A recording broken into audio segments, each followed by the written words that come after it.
प्रीतनगर गांव में नविता अपने पति मंगेशकर और 3 नंदों नीना, ईशा और मनीषा के साथ रहा करती थी। क्योंकि नैना, ईशा और मनीषा के माता पिता उनके बचपन में ही दुनिया से चल बसे थे, तो बस उनके भैया भाभी यानी के मंगेशकर और नविता ने ही इन तीनों को माता पिता का प्यार दिया था। नविता एक गरीब दर्जी थी जो गाँव वालों के कपड़े सीकर घर के खर्चे निकालती थी। अब तो उसकी आँखों की बीनाई भी कमजोर होती जा रही थी। एक दिन, हे भगवान, मेरी तीनों नंदों को उनकी परीक्षाओं में कामयाब करना। अभी नविता ये प्रार्थना कर ही रही थी कि उसकी नंदे नैना, ईशा और मनीषा आ गईं। भाभी, हमारे पास आपके लिए खुशखबरी है। नविता भाभी, हम तीनों ने कॉलेज फर्स्ट पोजीशन से पास कर लिया है। हे भगवान जी, आपका शुक्रिया। क्या आपने मेरी सुन ली? अरे कैसे ना आती मेरी नंदे फर्स्ट।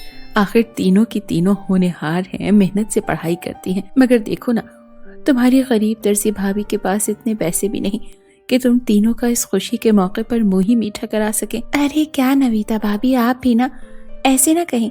आपने पहले ही हमारे लिए बहुत कुछ किया है। थोड़ी देर के बाद ही मंगेशकर आता है। ये ले नविता, कुछ पैसों की ग्रेवी बिकी तो मैं रकम ले आया। इससे राशन मंगाओ और खाना पका। सोच रहा हूँ सर्दियाँ आ रही हैं तो इसमें गचक और मूंगफली का ठेला लगाऊं, बिक्री हो जाएगी ज्यादा। इतनी महंगाई है, ऐसे पैसों में राशन कैसे आएगा? मेरे पास सिलाई की बचत से 50 रुपए पड़े हैं, वही मिला जुला कर सब्जी ले आते हैं। भाभी, आप सारा दिन सिलाई करती हैं हमारे लिए और अब मार्केट जा रही हो। लाओ, आज सब्जी हम लाएंगे। ये कहकर नविता की नंदे मार्केट के लिए निकलने लगी, मगर रास्ते में उन तीनों को सावित्री मिलती है। अरे किधर चली तीनों? जब देखो फिरती रहती हो यहाँ से वहाँ। देख रानी, इनकी शादी की उम्र है मगर अब तक घर में बैठी है। हाँ, शादी की उम्र नहीं बल्कि कब की निकल चुकी है। और शादी हो भी तो कैसे? एक काली तो एक दागदार दानों से भरी सूरत वाली है, तो एक गंजी लड़की।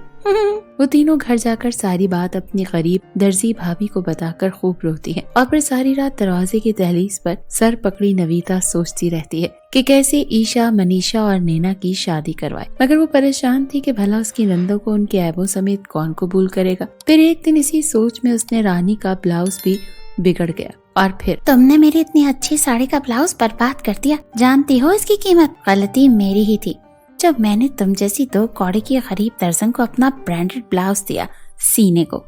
अब तुमको इस ब्लाउज के कोई पैसे नहीं मिल रहे। सबसे कह दूंगी कोई तुमसे कपड़े ना सिलवाए। अब सिलाई के ऑर्डर भी आना बंद हो गए। इसके बाद परेशानी के आलम में ही नविता ने बहुत से रिश्ते ढूंढे, मगर कोई भी उसकी नंदों से शादी पर रजामंद न था। बड़ी मुश्किल से चंद्रमुखी अपने तीनों बेटों के लिए नैना, ईशा और मनीषा को अपनी बहू बनाने पर राजी तो हो गई, मगर देख भाई नविता, तेरी नंदे हैं तो ऐबदार, मगर मैं इन ऐबों को अहमियत नहीं देती।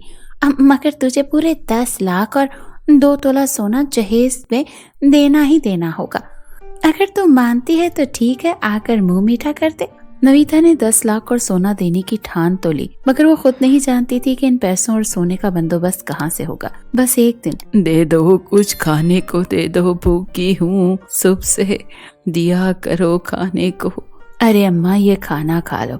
मेरे घर की माली हैसियत सही होती तो और भी देती। अब बूढ़ी अम्मा ने खाना खाया और एक लाल मखमली कपड़ा जो बहुत छोटा था अपनी उस सफेद पोटली से निकालकर नविता को दिया, जिसे वो अपनी पीठ पर लादे थी। ये रख बेटी, ये कपड़ा तेरे बहुत काम आएगा। अरे अम्मा, मुझे ये कपड़ा दे गई, इतना खूबसूरत है, मगर ये छोटा सा है। अगर बड़ा होता तो इससे नैना, मनीषा और ईशा की शादी का लहंगा बना देती। अभी नविता ने ऐसा कहा ही था कि उस लाल मखमली कपड़े में से एक सुनहरी रोशनी निकली और वो कपड़ा इतना बड़ा हो गया कि फिर उससे नविता की नंदों के बहुत ही खूबसूरत लहंगे सिले। जब शादी के दिन नविता की नंदों ने वो महंगे लहंगे पहने तो वो तीनों खूबसूरत लगने लग गई। कितना प्यारा लहंगा है, काश मेरा रंग गोरा होता तो और अच्छा लगता ये लहंगा मुझ पर। अभी मनीषा ने ये कहा ही था कि उसके लहंगे से वही सुनहरी रोशनी निकली और मनीषा गोरी हो गई। इसका मतलब है ये लहंगा जादुई है।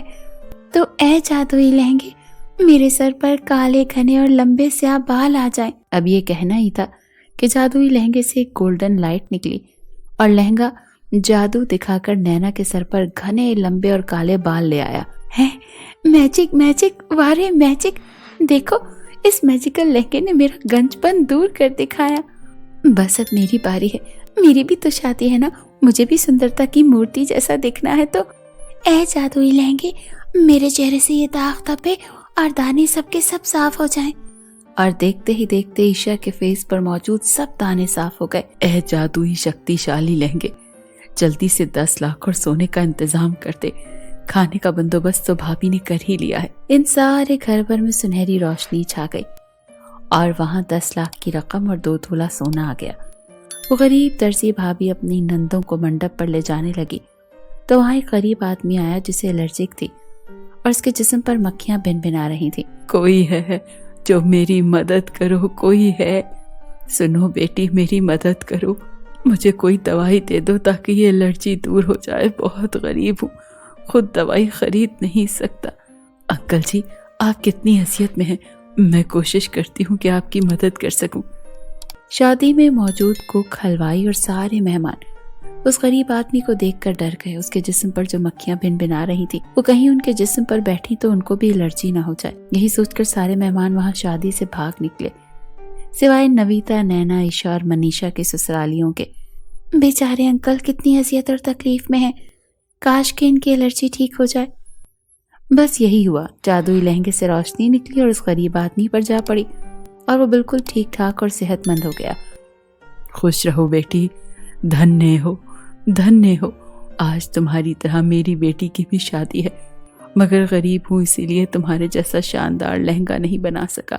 बस तो लड़कियों, जादुई लहंगे से अंकल को एक अपने जैसा लहंगा मंगवा दो। फौरन ही वहां जादुई लहंगे से रोशनी निकली और वहां एक नया लहंगा आ गया। वो गरीब आदमी दुआएं देता उस लहंगे को लिए चला गया।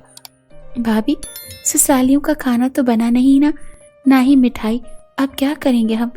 खाना बनाने वाला और हलवाई तो भाग गया। अरे वो जादुई लहंगे, मजेदार खाना यहाँ आ जाए और स्वादिष्ट मिठाइयाँ भी, वो भी ढेर सारी। बस वहां पर जल्दी ही तरह तरह के खाने और रंग बिरंगी मजेदार मिठाइयों के ढेर लग गए।